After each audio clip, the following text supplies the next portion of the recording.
The old oak tree. In a small town nestled by rolling hills, there stood an ancient oak tree at the edge of a family's backyard. This tree had witnessed the life of Jacob, a man who was once full of dreams but now bore the weight of responsibility. Under that tree Jacob had played as a boy, swinging from its low-hanging branches and listening to the stories his father used to tell. Years passed, and Jacob became a father himself. His son, Ethan, was a curious and sensitive boy who looked up to his father in every way. But life wasn't easy for Jacob.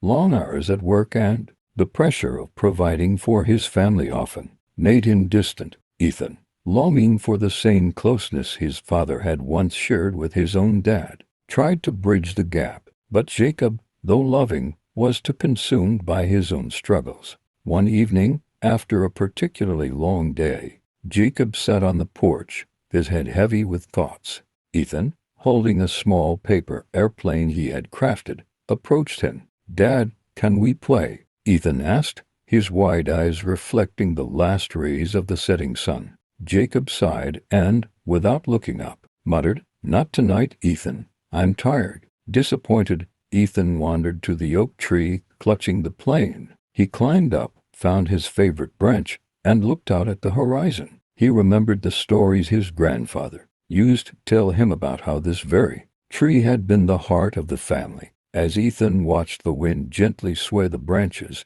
a tear rolled down his cheek. He missed his father, even though he was just a few steps away. Weeks went by and Jacob noticed a change in Ethan.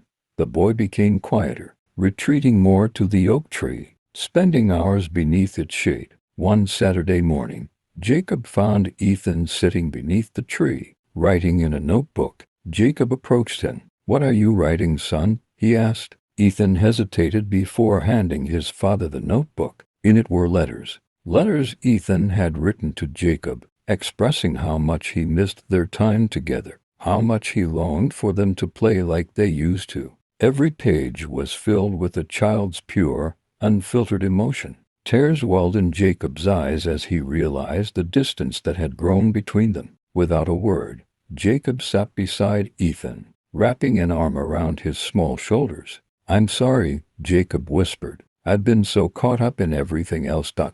I forgot the most important thing. I forgot you." Ethan leaned into his father's embrace, feeling the warmth and love he had been yearning for. They sat in silence, under the old oak tree, the same tree that had once been the heart of the family. From that day forward, Jacob made a promise to himself. No matter how tired he was or how hard the day had been, he would make time for Ethan. And every evening, they would go to the oak tree, sometimes to talk, sometimes to play, and sometimes just to sit together in the quiet, knowing that their bond was stronger than ever.